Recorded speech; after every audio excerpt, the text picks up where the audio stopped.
eu sou Hot Girl e hoje iremos falar sobre inflação. Mas antes, queríamos agradecer ao Paulo Danchuk e ao Renan Gasol por terem nos enviado este novo exemplar de Anatomia do Estado. É um livro sensacional que todo libertário deveria ter em seu currículo e ele está em nova versão e tradução. Chequem o link na descrição para comprá-lo.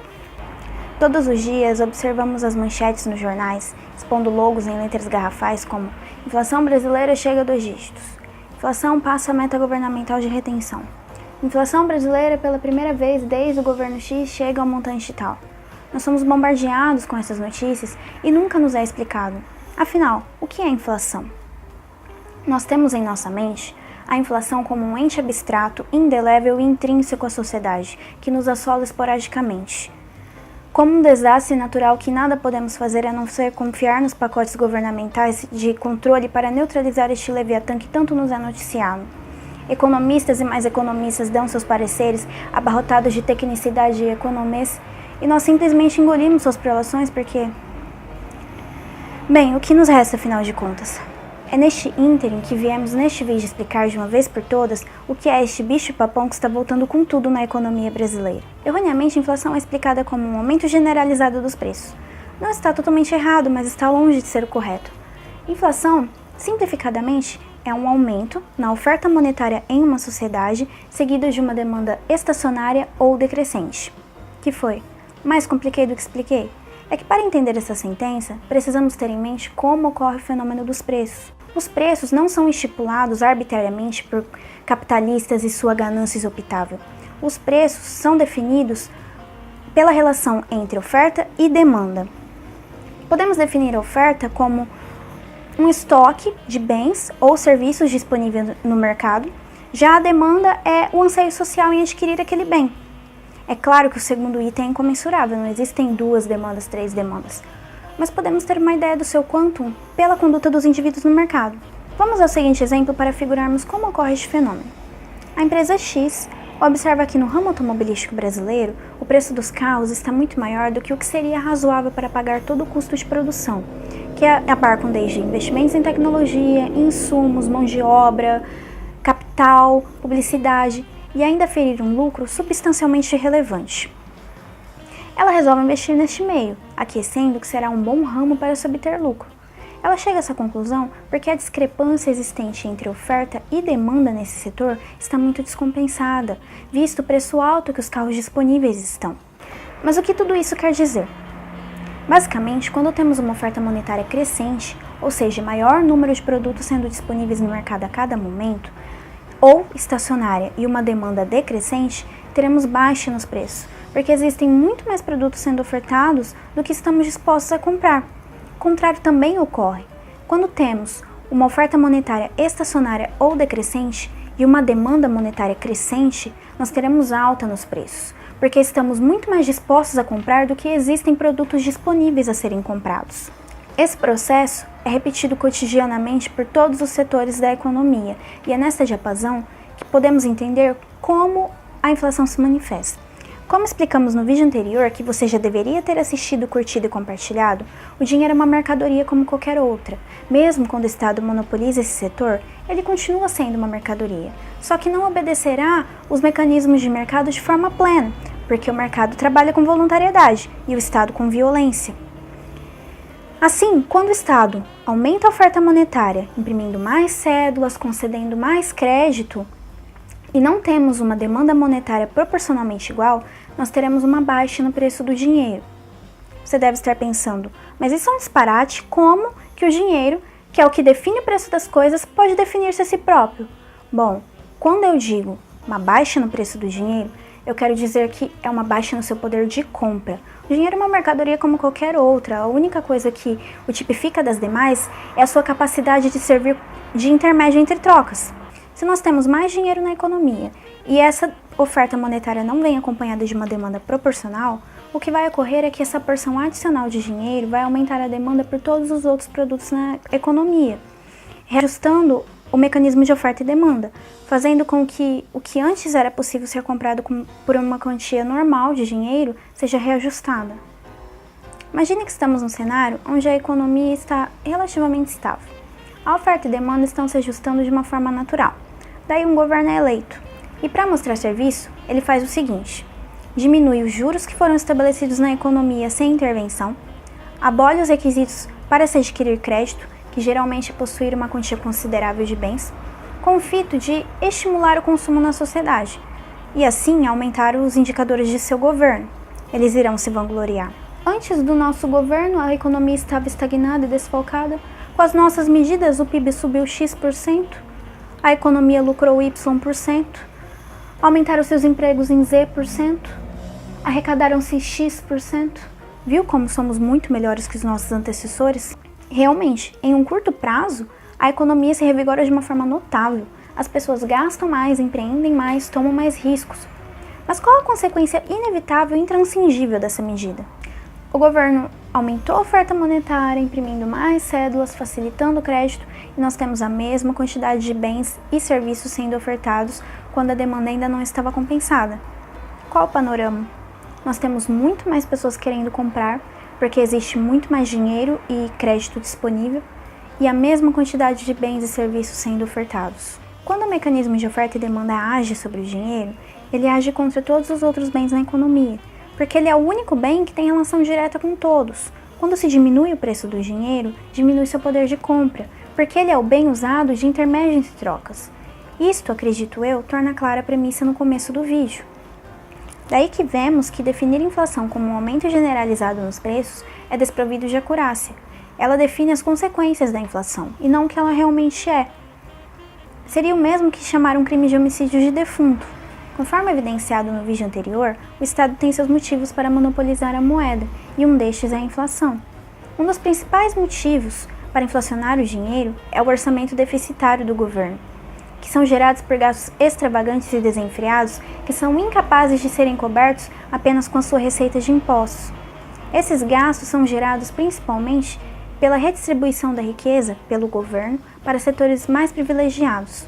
O governo recorre a este meato porque é um dos caminhos alternativos à da tributação, que mesmo sendo geralmente aceito pela população, não pode extrapolar os limites da razoabilidade, porque é uma medida de coerção muito hostil.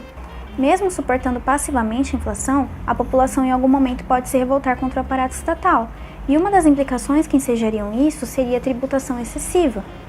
Por fim, o Estado se vale da inflação, pois é uma medida muito menos agressiva do que os impostos, e que garante os fins que este anseia. Antigamente, os governos inflacionavam através da adulteração da pureza da moeda ouro, alterando o teor da liga. Por exemplo, o monarca de um país obriga seu povo a lhe entregar seu ouro com a desculpa de uma nova cunhagem. Feito isto, ele dilui este ouro com outro metal, deixando a moeda ligeiramente mais leve. Logicamente, muito ouro sobrava dessa diluição. Ele usava este ouro para cunhar mais moedas, usando-as para cobrir seus gastos. Depois disso, descobriram um meio muito mais rápido, barato e que não levantava tanta suspeita do povo: a impressão de dinheiro em papel. Hoje, esse processo é muito mais indireto. O governo vai a um banco e vende as suas dívidas em troca de títulos de depósito, que foi explicado no vídeo anterior. Este banco vai ao Banco Central e vende as dívidas do governo. O Banco Central o paga ou com depósitos na sua conta ou imprimindo mais dinheiro. É assim que hoje o dinheiro é criado. A inflação possui diversos malefícios, mas me satisfarei aqui em listar apenas os principais. Cabe-me evidenciar que os que mais sofrem com a inflação são os que recebem esse dinheiro por último. Na mesma proporção, os que recebem primeiramente se beneficiam, pois possuem uma quantia muito maior de dinheiro que a anterior, que regia a oferta e demanda por bens. Os que recebem por último esse dinheiro veem solapado seu poder de compra. As primeiras ainda estão desfrutando dos produtos com os preços da antiga oferta monetária. Já as segundas possuem a mesma quantidade de dinheiro pretérita à expansão monetária e face aos bens econômicos já reajustados para a nova oferta. Ou seja, os que recebem por último esse dinheiro são os que mais sofrem. Geralmente são as pessoas de classe média, os mais pobres, os trabalhadores, e são os que percebem primeiro as consequências da inflação, que são os preços altos, e os últimos que vão receber sua receita. Outra consequência da inflação é o desencorajamento da poupança e a incitação do gasto. Com o dinheiro desvalorizando progressivamente, as pessoas pensam: bom, se eu manter esse dinheiro comigo, cada vez menos coisas eu poderei adquirir. Assim, eu vou gastar esse dinheiro o mais rápido possível para que eu seja o menos prejudicado possível. Apesar de algumas escolas de pensamento econômico acharem que o gasto é o sangue de toda a economia e incentivarem o hábito spendaholic, ele é ruim para a economia. Boas economias mais poupam do que gastam. A produção em larga escala, além de aumentar o bem-estar social e aferir riqueza, necessita de uma poupança para ser sustentável. Um crescimento econômico baseado em poupança, apesar de intrincado e relativamente conservador, é o único crescimento econômico viável. Com uma economia inflacionária, diminui-se não somente a poupança e afeta a produção doméstica, mas desencoraja o capital exterior a adentrar no país, ocasionando ainda mais penúria para o seu povo, pela falta de mercado a ser preenchida, ceifando oportunidades de emprego, concorrência empresarial, produtos. Assim, o crescimento econômico é minorado ao invés de majorado. Como já sabemos, a inflação causa aumento nos preços. O governo, por intermédio dessa consequência, culpa empresas e empresários pelo aumento no custo de vida, desviando a atenção da população, incriminando produtores e mercadores, os molestando com decretos e regulamentações cujo único efeito é a escassez, enquanto o Banco Central segue inflacionando. A inflação desequilibra a economia, direciona empregos e investimentos para setores que mais tarde se mostrarão insustentáveis, ocasionando desperdício e desemprego, como vemos na atual situação do Brasil. Isto são ciclos econômicos, que serão explicados num futuro vídeo. Em novembro do ano passado, foi registrada a maior taxa de desemprego desde 2008. A população desempregada foi estimada em 1,8 milhões de pessoas. No primeiro trimestre desse ano, a taxa foi estimada em 10,9%. Vale destacar que o IBGE sempre maquiou esses dados. Mas como? Ele inclui em sua parcela de pessoas empregadas, desde vendedores ambulantes até palhaços de semáforo, e em sua parcela de pessoas desocupadas que não integram a taxa de desemprego, os estudantes, que são trabalhadores em potencial, as pessoas que não são nem estudantes, nem estão procurando empregos, e as pessoas que estão recebendo auxílio-desemprego. E ainda houve um aumento no salário sem que houvesse um lastro significativo de produtividade que cobrisse esse aumento. Além do mais, no setor público não houve diminuição de empregos, eles só aumentaram, enquanto que no setor privado houve um declive acentuado. Conforme no artigo na descrição do vídeo, estima-se que o desemprego no Brasil passe os 20%. O equilíbrio deve ser restaurado através de um corte acentuado nos gastos governamentais, e não com uma carga tributária excessiva que desestimula a produção e o trabalho através de seus baixos salários. No mais, está mais do que claro que o controle da oferta monetária deve ser totalmente retirado das mãos do Estado, deixando esta área a cargo do livre mercado. Enquanto o Estado detiver o controle do monopólio, haverá inflação. Numa tradução livre de um trecho do livro What You Should Know About Inflation, de Henry Hazlitt, ele nos dá a resposta mais intelectualmente idônea possível. A cura para a inflação, como a maioria das curas, consiste na eliminação de sua causa. A causa para a inflação é a expansão monetária e creditícia. A cura é interromper a expansão monetária e creditícia. A cura para a inflação, sucintamente, é parar de inflacionar. Simples assim.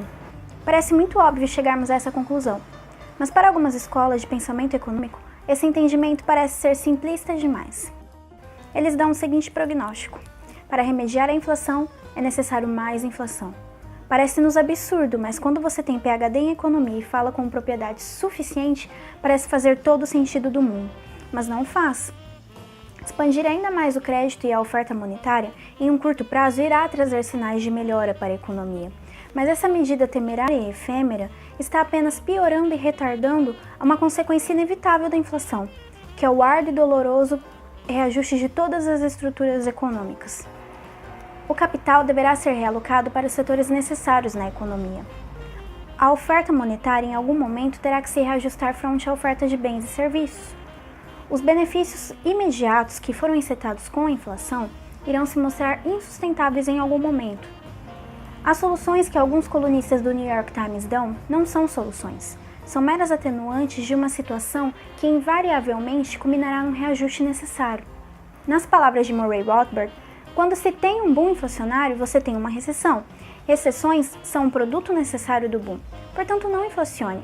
Não se cura uma ressaca se embebedando ainda mais. O que vai acontecer é que quando não houver mais o que beber, a ressaca virá de uma forma avassaladora e numa proporção muito maior do que se tivéssemos enfrentado ela na primeira oportunidade. Se você não quer ter uma ressaca, não beba. Se você não quer ter uma inflação e penúria social, não inflacione. Mas se você beber, não beba ainda mais para fugir das consequências que a sua conduta ocasionou. Se inscreva no canal, curta nossa página no Facebook, não se esqueça de acessar a descrição do vídeo para ler os artigos. Se você não viu o vídeo anterior, clique aqui e obrigada!